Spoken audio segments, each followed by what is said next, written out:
I want to talk about something for this series, and I'll keep it simple, honest, and easy to follow. I want to talk about INFJ and how it connects with different zodiac signs. So today, we're on Cancer, the fourth zodiac in this series. This video is about INFJs who are Cancer. Just pause for a second and picture that. INFJs who are Cancer. Now, I'll be direct with you. I don't fully believe that zodiac signs define a person. But I understand that people use them to understand themselves better. It gives patterns something to reflect on. Just to give you context, I'm an Aquarius. And honestly, the mix of INFJ and Aquarius feels confusing for me sometimes. Some parts match, some parts don't. So, I'm not here to say this is absolute truth. I'm here to explore it with you.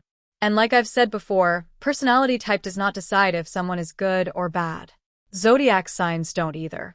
Behavior changes depending on stress, emotions, hormones, environment, and the people around you. So, let's just observe this combination together, INFJ and Cancer, in a simple and real way. Now, this mix is what I would call the shielded healer.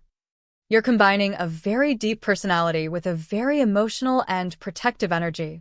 The INFJ side already feels things deeply. It understands people, even without words. It focuses on meaning, on what's happening under the surface. Then you add Cancer energy, which is very protective, very caring, and very focused on emotional safety. So when you combine those two, you get someone who doesn't just notice emotions, you absorb them. You walk into a room, and you can feel if something is off. Even if people are smiling, you can sense tension, sadness, or discomfort. And the hard part is, you don't just notice it, you carry it. That's where the healer part comes in. You naturally want to help. You want to fix things, support people, make them feel safe. But at the same time, you protect yourself. Because you know how heavy emotions can get. So you build a kind of shell. Not to push people away, but to survive.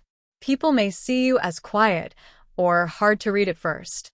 But once they get close, they realize how soft and caring you really are. Now, let's talk about real life. If you are an INFJ Cancer, your home is very important to you. It's not just a place to stay. It's your safe space, your recovery zone. After dealing with people, emotions, and stress, you need a quiet place to reset. Without that space, you start to feel overwhelmed. You may also notice that you hold on to memories strongly.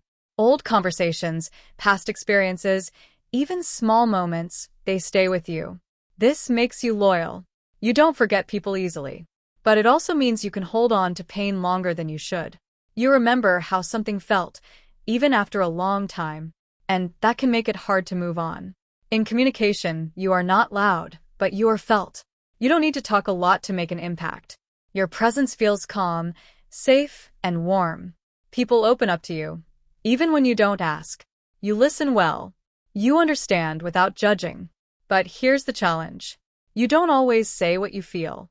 Instead of speaking directly, you might stay quiet or pull away, not because you don't care, but because you don't want conflict, and because rejection hits you deeply. So instead of expressing pain, you protect yourself by stepping back. In relationships, you are the one who gives emotional support. You check if people are okay. You notice small changes. You care about details others ignore.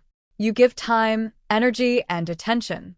But you also need the same level of care in return.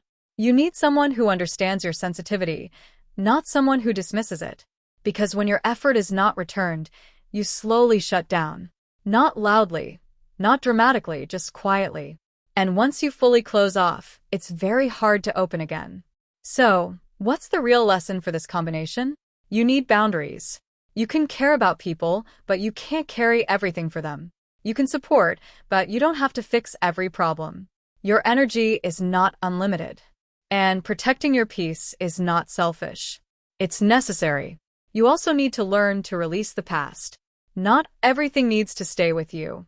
Some memories can be kept, but some need to be let go, slowly, step by step. Because when you learn to protect your energy without closing your heart, that's when your strength becomes clear.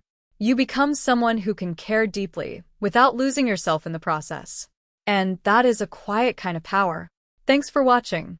If this video resonated with you, please consider hitting the subscribe button. I am currently working toward my goal of 1,000 subscribers so I can finally monetize this channel and turn this passion into a sustainable part of my future. This is my unfiltered diary of solo living in the Philippines, and your support helps me keep this channel growing. If you would like to help out even more, you can check out the Buy a Treat for My Pets link in the description. My dogs definitely appreciate the love. Make sure you are subscribed so you do not miss the next update. Thank you for being such an important part of this journey. I will see you in the next one.